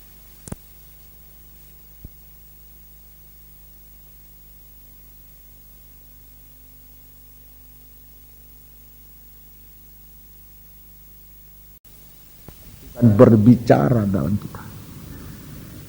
Saat ini imam besar itulah Yesus Kristus. Dia akan benar-benar tampil untuk menyatakan perkataan ini. Inilah perkataan yang benar, perkataan yang tepat dan benar. Dalam perkataan ini disebut dalam Wahyu pasal 21, saudara-saudaraku. Perkataan yang tepat dan benar pada bumi dan langit yang baru. Tapi kepada kita sekarang juga diperingatkan. Dalam Wahyu pasal 19 mempersiapkan diri masuk pada kerajaan 1000 tahun. Firman Allah, malaikat katakan, tuliskan semua ini. Inilah yang sebenar-benarnya perkataan Allah. Bagaimana imam besar bersabda, Yesus bersabda. Ibrani pasal 1. Ibrani pasal 1. Ibrani pasal yang pertama. Ibrani pasal yang ini yang kita akan dengar nanti ini, saudara, di hari-hari ini. Ibrani pasal 1. Ibrani pasal 1 ayat yang pertama. Setelah pada zaman dahulu Allah berulang kali dan dalam berbagai cara berbicara kepada nenek moyang kita dengan perantaraan nabi-nabi. Ya, dalam Bible Study saya sudah bicara ini. Tuhan menggunakan manusia Allah, orang-orangnya Tuhan untuk menyampaikan firman. Dalam perjanjian lama ada imam-imam, ada nabi-nabi. Nabi-nabi menerima berita dari Tuhan, disampaikan kepada sidang jemaat. Tapi imam-imam, di mulut imam-imam Tuhan taruh pengajaran di mana orang akan bertanya. Saudara-saudaraku, bagaimana zaman dulu orang-orang mendengar firman Tuhan lewat nabi-nabi, perantaraan nabi-nabi. Ada imam-imam, ada nabi-nabi. Dalam kitab Ayub dikatakan juga lewat mimpi. Tuhan bicara lewat mimpi. Coba kalau saya mungkin menemukan dalam kitab Ayub. Mari kita baca ini, Ayub. Kitab Ayub pasal yang ke-33 kalau saya tidak salah ingat. Iya, kitab Ayub pasal 33 ayat 14. Ayat 14. Karena Allah berfirman dengan satu dua cara. Dengan satu atau dua cara. Tadi dikatakan dengan perantaraan nabi-nabi atau juga dengan imam-imam. Baca terus. Tetapi orang tidak memperhatikannya. Ya, orang tidak memperhatikannya. 15. Dalam mimpi. Dalam mimpi. Dalam penglihatan waktu malam. Bila orang nyenyak tidur. Ya, ini salah satu cara Tuhan bicara lewat mimpi, seperti kepada Yakub, bukan Pak Yakub ini tapi Yakub, nenek moyang orang Israel. Baca terus. Bila orang nyenyak tidur. Nyenyak tidur. Bila berbaring di atas tempat tidur. Iya. Maka ia membuka telinga manusia dan mengejutkan mereka dengan teguran-teguran. Dengan teguran-teguran. Untuk menghalangi manusia daripada perbuatannya dan melenyapkan kesombongan orang. Ya, itu pekerjaan firman. Supaya manusia ini jangan hidup dalam suasana daging. Dengan kesombongan itu yang sombong itu daging. Dan dengan segala perbuatannya yang jahat terus. Untuk menahan nyawanya daripada liang kubur. Terus. Dan hidupnya daripada maut oleh lembing. Iya, dari bencana maut ini. Ayat 19. Dengan penderitaan ia ditegur di tempat tidurnya. Waktu menderita, waktu sakit Tuhan bicara. Waktu sakit, waktu menderita. Ditegur di tempat tidurnya. Terus. Dan berkobar terus-menerus bentroan dalam tulang-tulangnya. Iya, terus.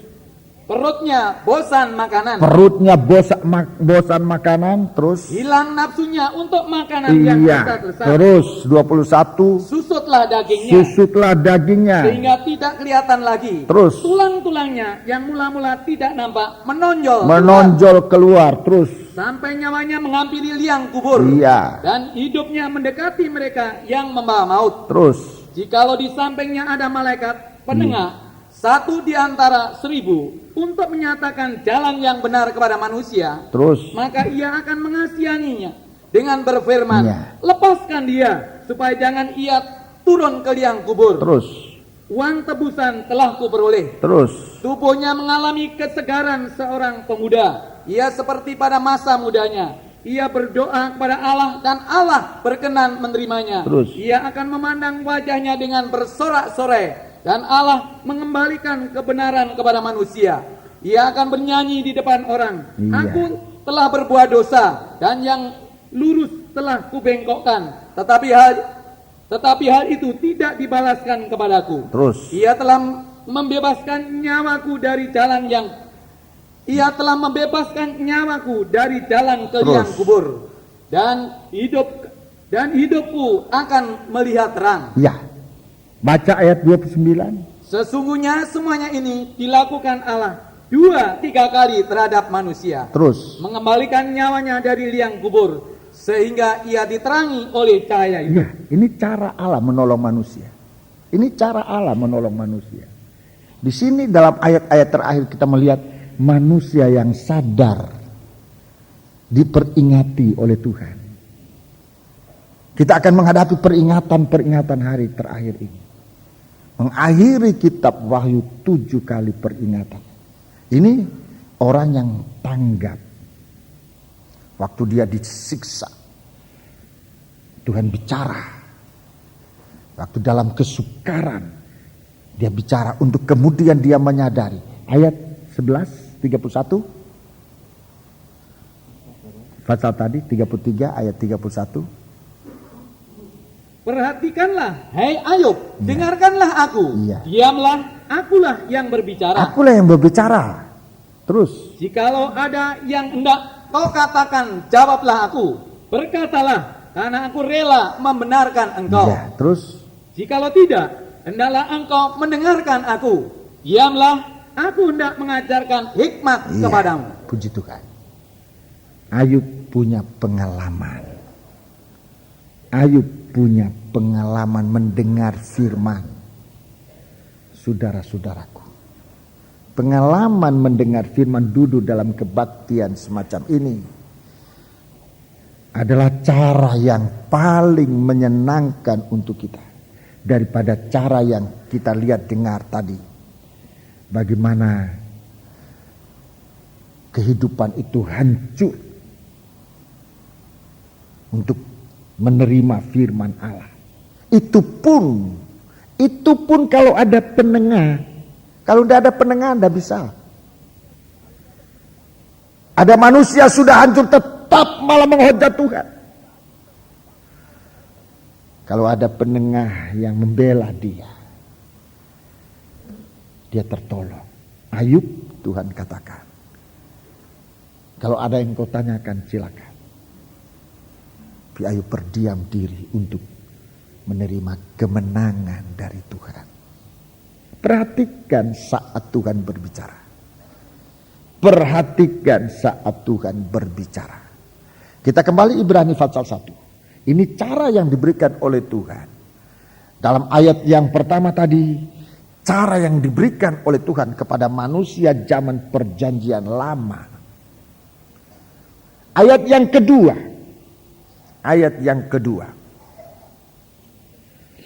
Maka pada zaman akhir ini. Ya, zaman akhir ini dulu ada caranya Tuhan. Zaman akhir ini terus. Ia telah berbicara kepada kita dengan perantaraan anaknya. Dia berbicara sekarang dengan perantaraan anaknya. Terus. Yang telah ia tetapkan sebagai yang berhak menerima segala yang ada. Terus. Oleh dia Allah telah menjadikan alam semesta. Ya, terima kasih. Dalam ayat-ayat selanjutnya sudah akan melihat ada fakta, ada kenyataan tentang anak Allah ini. Tentang firman yang disampaikan oleh anak Allah ini. Saya tidak akan tunjukkan itu, bicarakan pada pagi hari ini saudara-saudaraku. Tapi saya akan bicara bagaimana kita mempersiapkan diri di hari-hari. Di zaman akhir ini, zaman perjanjian baru, zaman Roh Kudus, Tuhan berbicara di dalam anaknya, firman yang telah menjadi manusia, sekarang dalam bentuk pengajaran firman Allah. Tuhan telah menampakkan dirinya bagaikan rumah Allah. Di situ Tuhan tampil di tengah-tengah bangsa Israel. Dalam perjanjian lama kita mendengar Tuhan berbicara dari dalam tabernakel. Akhir zaman ini Tuhan berbicara dari dalam pengajaran anak Allah ini. Yesus yang telah bertabernakel di tengah-tengah manusia. Itu anak Allah. Dalam Yohanes 1 ayat 14. Firman yang sudah bertabernakel. Yang diam di tengah-tengah manusia. Itu dalam bentuk pengajaran. Dari situ Tuhan akan berbicara kepada umatnya. Hari-hari ini Tuhan akan berbicara dalam sistem ini. Dalam pengajaran yang saudara sedang terima. Tuhan nanti akan menyatakan firman-Nya bagi kita sekalian, saudara-saudara. Bagaimana kita mendengar berita dari surga. Sama dulu zaman Israel. Zaman perjanjian lama, mereka menerima firman lewat nabi-nabi. Sekarang Tuhan akan memberikan juga firman bagi kita lewat anaknya dalam bentuk Injil yang diberitakan bagi kita sekalian. Ada pemberitaan dalam bentuk pengajaran. Yesus sebagai anak Allah, dia bicara baik dalam bentuk Injil maupun dalam bentuk pengajaran. Saya tunjukkan ayatnya saudaraku di dalam kitab Injil Markus secara singkat saudara-saudaraku. Injil Markus.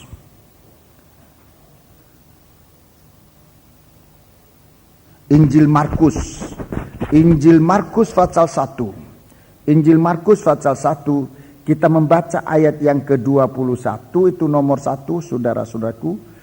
Atau kita baca lebih dahulu ayat yang ke-38. Injil Markus pasal 1 ayat 37 dan 38. Ayat 37 dan 38. Waktu menemukan dia, mereka berkata, semua orang mencari engkau. Semua orang cari engkau. Jawabnya, hari-hari ini nanti orang akan mencari selamat.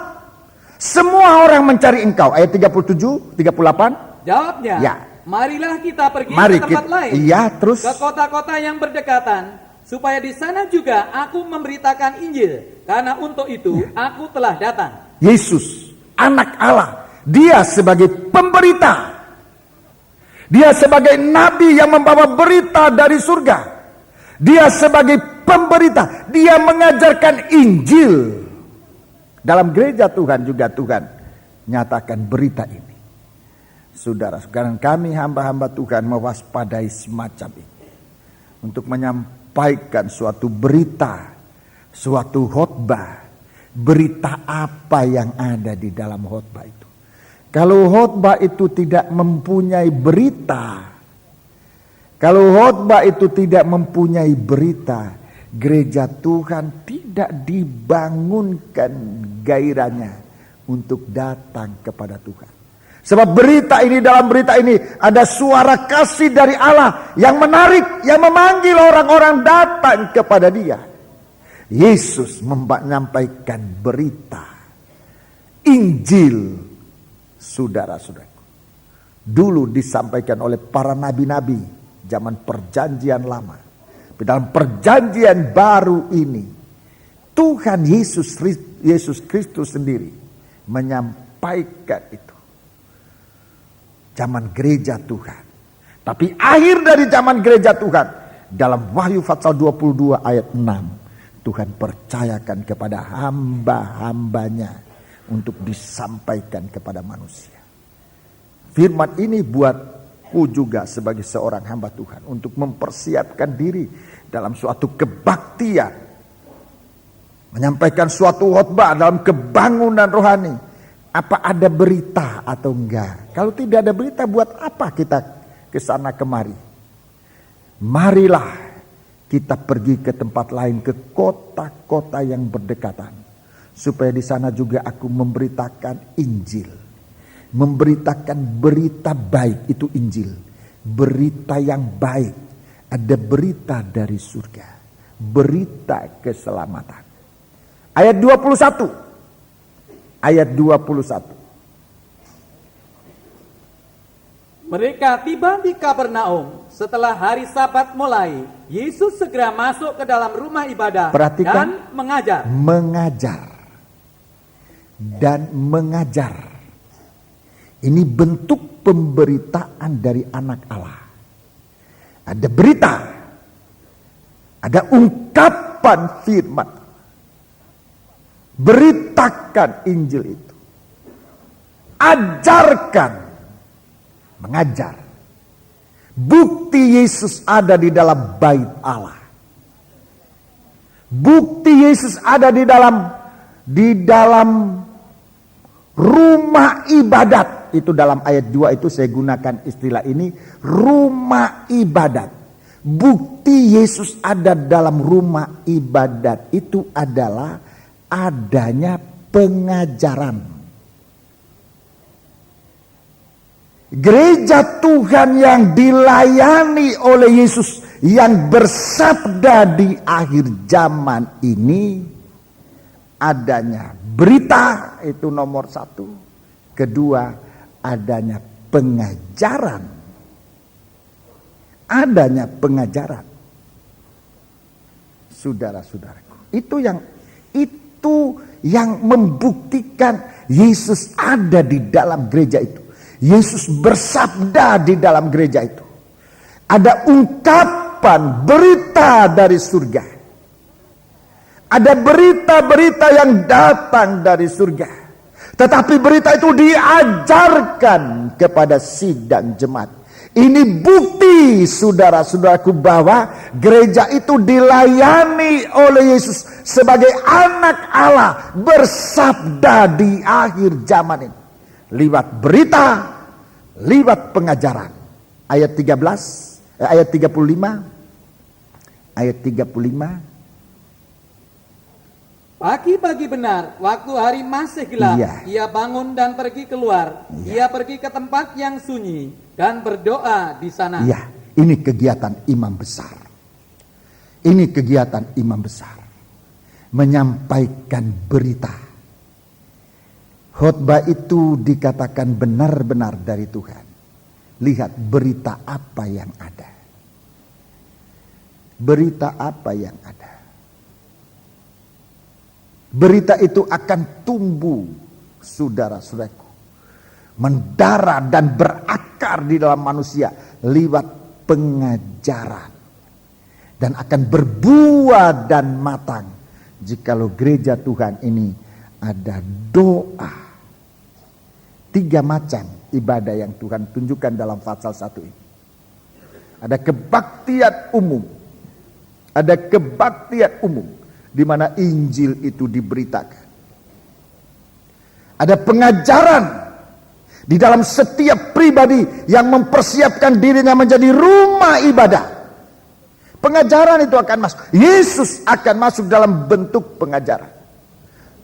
Tapi di dalam gereja itu juga ada doa. Ada kebaktian doa. Saudara, kita di sini mendapat kesempatan, kemurahan Tuhan. 3 macam ibadah ini ada. Hanya kita mau manfaatkan atau tidak. Kesempatan Yesus mau berbicara pada akhir zaman ini. Dulu zaman perjanjian lama, Tuhan bicara kepada manusia lewat nabi-nabi. Berbagai-bagai cara, ada yang lewat mimpi, ada yang lewat pukulan, penyakit dan sebagainya.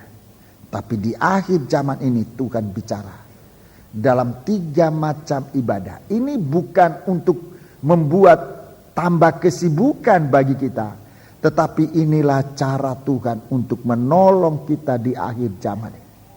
Ada kebaktian minggu, Injil diberitakan. Ada kebaktian Bible study, pengajaran disampaikan untuk mematangkan kita.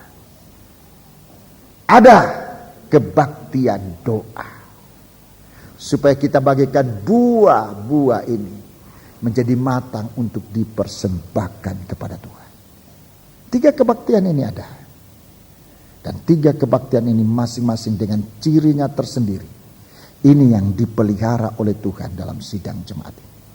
Saya merindu dan saya sedang berdoa dan akan tetap berdoa sampai kita bisa merasakan dalam gereja Tuhan ini ada suatu kebangunan rohani. Ibadah dalam suasana kebangunan rohani. Jadi kita tidak hanya diutus adakan kebangunan rohani di luar, sementara kita di sini tidak mengalami ini. Kita mengalami ini, kebangunan rohani. Dalam 3 kali kebaktian, 3 macam kebaktian ini, Tuhan mau berbicara dalam kita. Kita siapkan ini. Sebab sesudah itu nanti, kalau saatnya Tuhan akan menyampaikan pesan-pesan ini, peringatan-peringatan untuk kita, kita sudah bisa menerima. Bisa menerima sebab firman Allah itu sudah masuk dibentuk dalam kehidupan kita, dan Tuhan tetap menyertai kita. Ayat terakhir Matius pasal 28. Matius 28 sudah lihat bagaimana Tuhan mempercayakan ini sekarang kepada para hamba-hambanya. Ayat 16. Matius 28 mulai ayat 16. Dan ke-11 murid itu berangkat ke Galilea, ke bukit yang telah ditunjukkan Yesus kepada mereka. Ya, terus? Ketika melihat dia, mereka menyembahnya. Ya, ada penyembahan. Mereka menyembah. Terus? Tetapi beberapa orang ragu-ragu. Ya, ada yang ragu-ragu. Terus? Yesus mendekati mereka dan berkata, "Kepadaku telah diberikan segala kuasa di surga dan di bumi. Terus? Karena itu pergilah, jadikanlah semua bangsa muridku, dan baptislah mereka dalam nama Bapa dan Anak dan Roh Kudus, dan ajarlah mereka melakukan segala sesuatu dan ajarlah, ini pengajaran, dan ajarlah mereka melakukan segala sesuatu yang telah kuperintahkan kepadamu. Terus? Dan ketahuilah, aku menyertai kamu senantiasa sampai pada akhir zaman." Jadi ada berita. Ada berita. Dan berita yang diberikan, ditunjuk oleh Tuhan di sini bukan berita kecil untuk kemudian diperkecil lagi lalu dihapuskan, tapi berita besar. Jadi kalau kita lihat, mengakhiri Yesus di bumi dalam keadaan sebagai manusia, dia mati, dia bangkit Sebelum dia tinggalkan muridnya ini, dia serahkan ini. Nomor satu, saudara-saudaraku, dikatakan murid-murid ini ambil sikap menyembah, doa. Ada penyembahan. Dalam Markus pasal 1 itu yang dilakukan pagi-pagi hari. Masih gelap buta. Yesus berdoa. Lalu memberitakan Injil. Untuk kemudian menyampaikan pengajaran. Di sini kita lihat 3 macam ini ada. Ada penyembahan dalam ayat 16, ayat 17. Kalau mereka memandang wajahnya, memandang Tuhan. Penyembahan itu terjadi secara tulus, jujur, spontan. Saudara-saudaraku, tidak dipaksa. Itu penyembahan. Tidak dipaksa. Tapi bagi orang yang memandang kepada wajahnya Tuhan, akan pasti menundukkan diri dan menyembah. Nomor 1. Ayat 19 ada berita. Berita apa? Berita tentang baptisan. Itu berita besar yang sekarang telah dikacaukan oleh manusia. Ini berita besar yang sudah dialami oleh Tuhan dan Tuhan memberikan contoh kepada manusia. Tuhan mengutus seorang nabi besar dari segala manusia yang dilahirkan oleh wanita. Tidak ada lain seorang yang lebih besar dari Yohanes Pembaptis. Dia diutus oleh Tuhan untuk membawa berita tentang baptisan. 3 berita yang dia bawa. Semua ini sekarang sedang goyah. Digoyahkan oleh manusia. Manusia yang rusak. Nomor 1 tentang pertobatan. Ini berita. Keseluruhannya ini adalah berita tentang kerajaan surga. Kerajaan surga telah datang. Lalu dia bicara tentang bertobat. Ini berita besar. Sekarang berita itu sudah suam di dalam gereja Tuhan. Sudah begitu banyak gereja-gereja Tuhan tidak sungguh-sungguh memberitakan tentang pertobatan ini. Kedua, dan berilah dirimu dibaptis.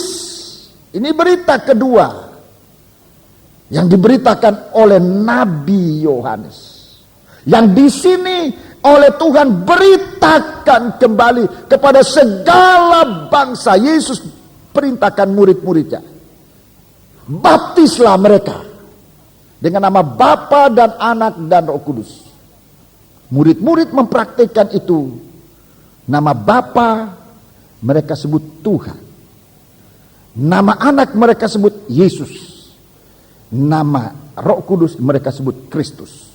Di dalam pelaksanaan baptisan, seluruh baptisan dalam Kisah Rasul, kita mendengar para murid-murid itu membaptiskan di dalam nama Tuhan Yesus Kristus. Itulah nama Bapa dan Anak dan Roh Kudus. Tidak pernah sekalipun ada kegiatan pembaptisan hanya membaptis dalam nama Bapa, Anak dan Roh Kudus.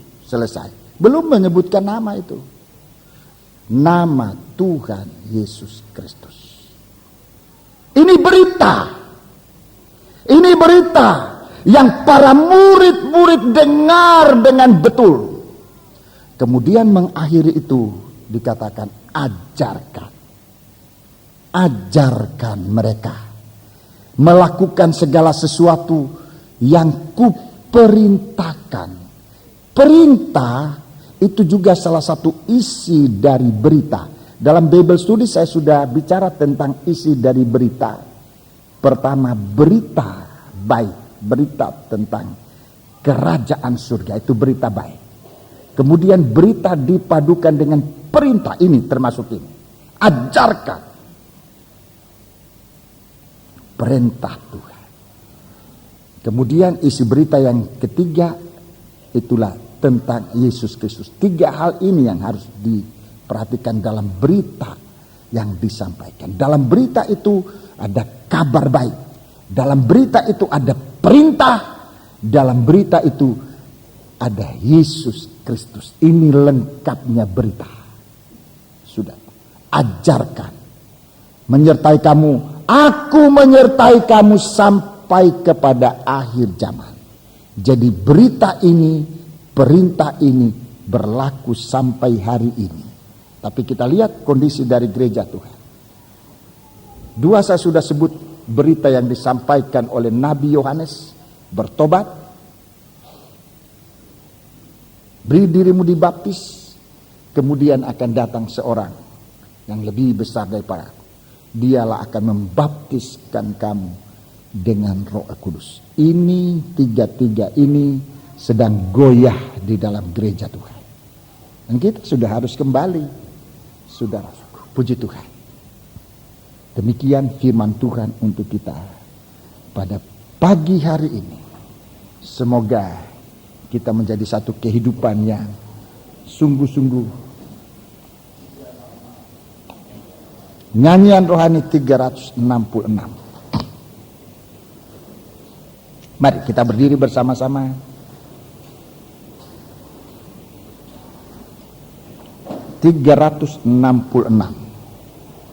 Mari. 366.